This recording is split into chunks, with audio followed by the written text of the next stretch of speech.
My name is Lily, and I never planned to fall in love at university, especially not with the woman who taught me literature.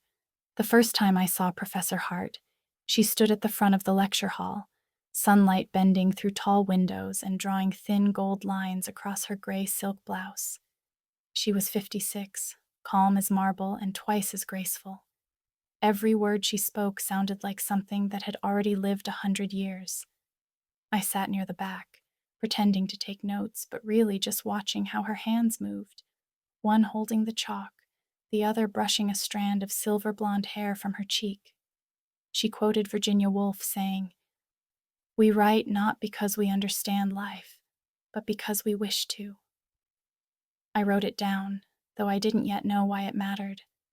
After class, I lingered, gathering papers slowly. She noticed. "You look like someone who has too many words and not enough pages," she said with a faint smile. I froze, then smiled back.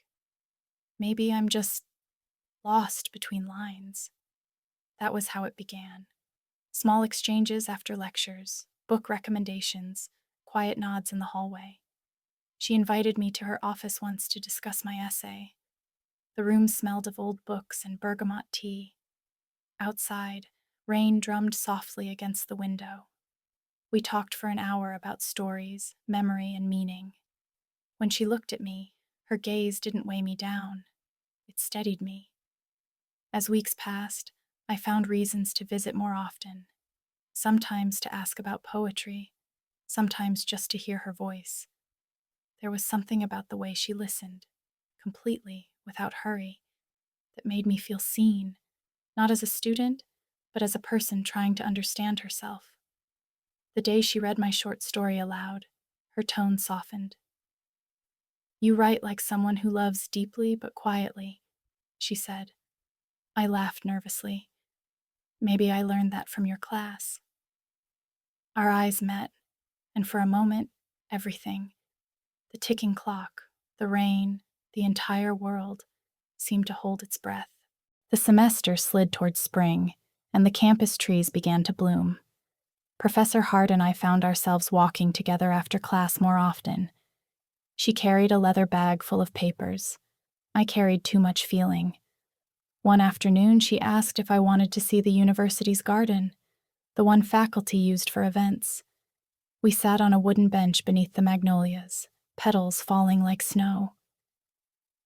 "You remind me of myself," she said quietly.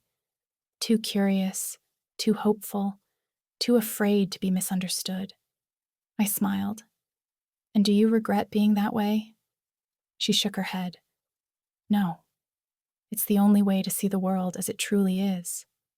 The wind lifted her hair, and without thinking, I reached to tuck a stray strand behind her ear. She didn't move.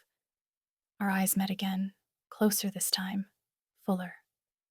For a heartbeat, I could hear nothing but the hum of spring. Then she whispered, "Lily, this isn't a road professors are supposed to walk." I swallowed.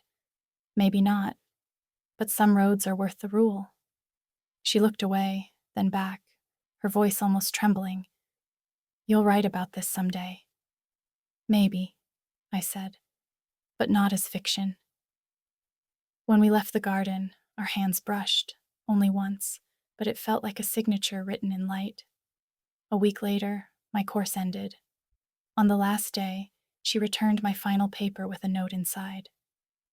"You have a rare gift. Keep choosing what feels true." At the bottom, her initials, CH, and a single pressed magnolia petal. I never saw her again on campus. She retired that summer. Yet every time I write, I feel her presence, calm, warm, unwavering. Love didn't need to be confessed aloud. It lived in glances, shared silences, and a moment under the magnolias that neither of us could ever forget. And yes, I wrote about it, not to understand, but because I wished to.